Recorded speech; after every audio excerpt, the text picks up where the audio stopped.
नमस्कार, मी पंजाब डक हवामान अभ्यासक मुक्काम पोस्ट गोगळी धामणगाव तालुका सेलू जिल्हा परभणी।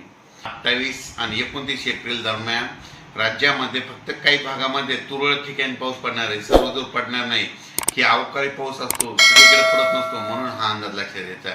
मग 27, 28, 29 दरम्यान सांगायचं झालं तर उत्तर महाराष्ट्राकडे तुरळक भागामध्ये, त्याच्यानंतर मराठवाड्याच्या तुरळक भागामध्ये आणि त्याच्यानंतर पश्चिम विदर्भाच्या तुरळक भागामध्ये पाऊस पडणार आहे, म्हणून हा अंदाज लक्षात घ्यायचा।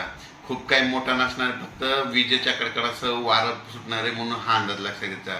पण त्याच्यानंतर 30 एप्रिलपासून हवामान मात्र कोरडं व्हायला सुरुवात होणार आहे।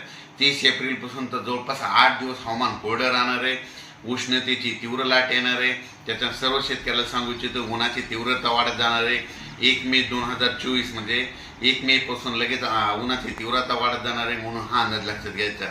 सांगायचं झालं तर ऊन वाढल्यामुळं त्याच्यामुळं वृद्धांची काळजी घ्या, मुलांची देखील काळजी घ्या, कारण की उन्हाचा पारा वाढत जाणार आहे आणि 6 तारखेच्या जवळपास आसपास असणार आहे, म्हणून हा अंदाज लक्षात घ्यायचा।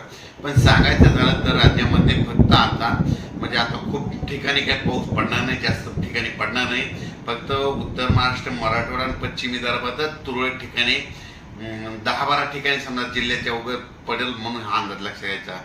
पण अचानक वातावरणात बदल झाला तर परत एक मेसेज दिला जाईल। धन्यवाद।